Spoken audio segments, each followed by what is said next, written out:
Okay, hon, I'm gonna have to be honest with you and tell you that they didn't really love you.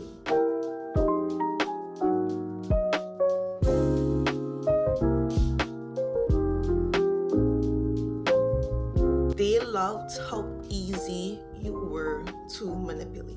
You know how quiet you were, how agreeable, how available you were? The person that never really shook the boat, the person that never said no. So now that you're starting to put boundaries in place and you're starting to do more things for yourself, suddenly you're being called too much and suddenly you're being told you've changed and you're so different now. You're too distant, too proud, too different. But the thing is, you didn't really change. You just stopped being easy to control. And because they are unable to articulate that, like they're not gonna come out and say, hey, I find it really annoying that you're not doing the things that I'm telling you to do anymore. What's up with that? Instead, they would try to put the blame on you and make it seem like you're the problem. So let's talk about why they only liked you when you were easy to control and why that is the best reason to walk away. Your compliance was their comfort. They liked you because you never said no. You were always available, you were always saying yes to their needs. Even when it hurts you. You know there's a time when your self-esteem is so low and whatever relationships you form when you're in that era of your life, you try so hard to hold on to them because those relationships are the only thing giving you validation because you have not settled and sat with the self-hate and the shadow work that you need to do in order to improve on your trauma and all of these things. Whatever relationships you have around, you find yourself bending over backwards. You find yourself overextending. You find yourself saying yes, yes, yes to everything that this person plans, whether it's in advance or whether you already had something planned and they just suddenly call you and say, hey, could you come out tonight? I want to do this, that, that. You fear disappointing them so much that regardless of whatever it is you have planned for yourself, once this person calls, once this person comes over, once this person texts you, you drop everything and you run to their defense, you run to their aid, even when it hurts you. But the thing is, that version of you wasn't real. That was survival. That was your childhood trauma coming to the forefront and taking charge. That was your insecurities coming to the forefront and taking charge. That was your fear of abandonment coming to the forefront. You were operating in survival mode because you were so terrified of being by yourself. But now that you're starting to set boundaries and you're doing the work that you need to do and you're speaking up and you're sharing your opinion a little bit more, now they're complaining that they're uncomfortable, you're making them uncomfortable, you're bringing down the mood, you're such a Debbie Downer. But it wasn't because you were wrong. You're not wrong for speaking up, you're not wrong for speaking your mind, you're not wrong for setting boundaries. However, they will make you feel like you're wrong because they are losing their grip on you. People who rely on control don't love, they possess. The thing is, possession dies the moment you reclaim your autonomy. If you can't tell by my accent, I grew up in the Caribbean, and there's a certain culture in the Caribbean when it comes to respectability, when it comes to your elders versus the younger generation. And as Gen Z growing up in the Caribbean, we were taught respectability on a whole different level, where even if you're passing a stranger on the road, you say good morning, you say good evening, you say good day. Yes, miss, ma'am, sir, mister. That's how everyone speaks here. And if it is you're being raised by really old school traditional elders, there are just certain things that you cannot do in the home, otherwise it will be seen as disrespectful. Something as simple as replying to a question that they were asking with too wrong of a tone could be seen as disrespectful. And we have a saying where we like to say, don't answer me back. And normally you will hear parents say that to children when it is they feel like the child is speaking up for themselves a little bit too much. So this sort of possession not only happens in intimate partner relationships, but I've experienced it in parental relationships as well, especially being the eldest and firstborn daughter. It was a lot for me to handle when it is I realized that I wanted to take autonomy over myself. It was a lot of calling me selfish, a lot of saying that I've become so disrespectful and so ungrateful, mainly because I wanted to start to make decisions that would affect my personal life long term.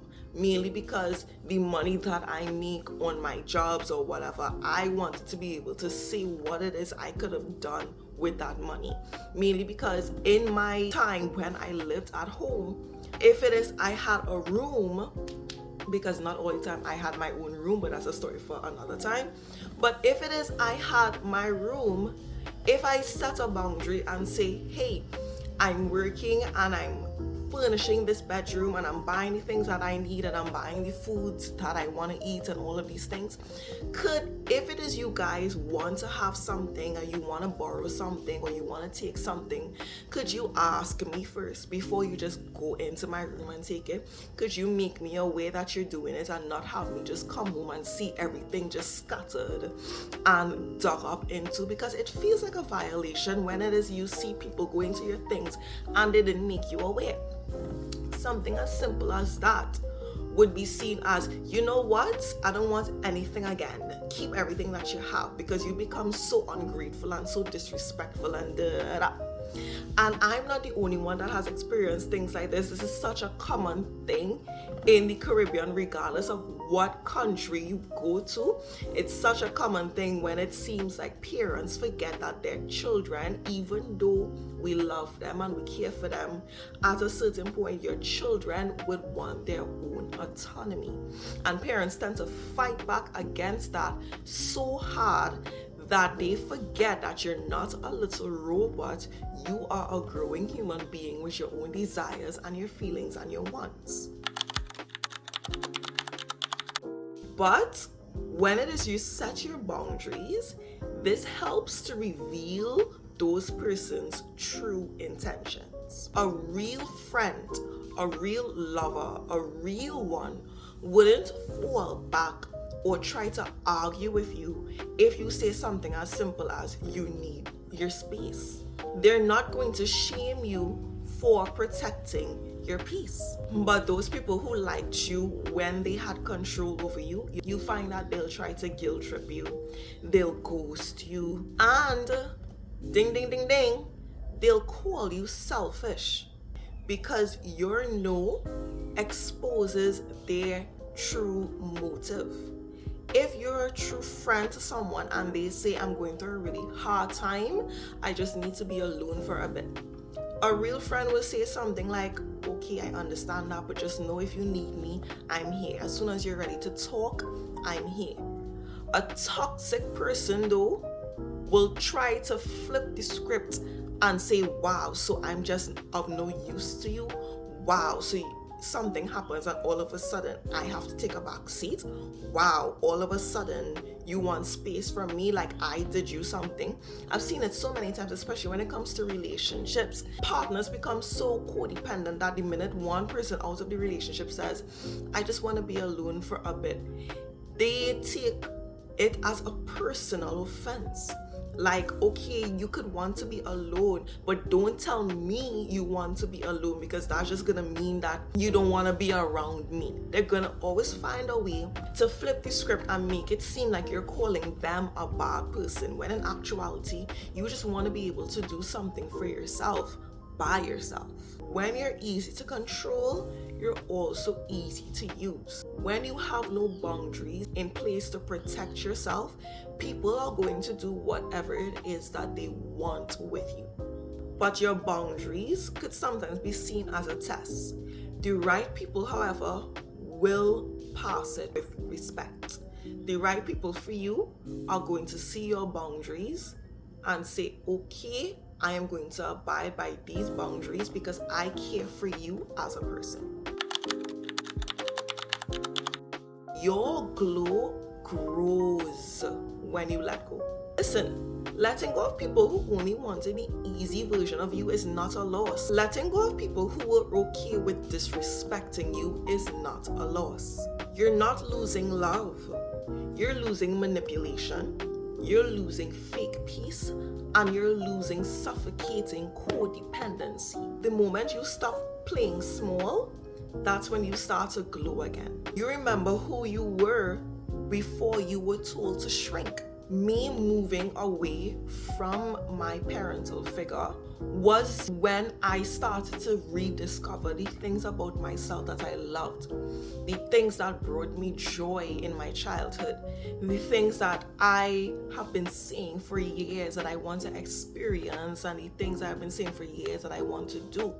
So many times we are surrounded by persons who don't see us as our own people, that when it is we find interest in certain things, for example, if you liked the color pink as a child, if you're a girl and you liked the color pink as a child, chances are you were told, oh my gosh, that's so generic. Oh my gosh, why do you like the color pink? Oh my gosh, ew, pink gross, that's so girly.